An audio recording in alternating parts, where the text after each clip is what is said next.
Biz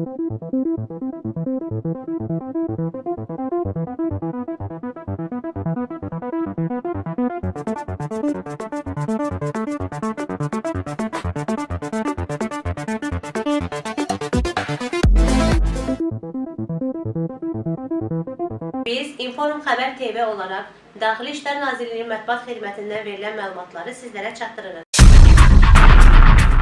Xətai rayon polis idarəsinin əməkdaşları tərəfindən narkotiklərin qanunsuz dövriyyəsinə qarşı növbəti əməliyyat keçirilib.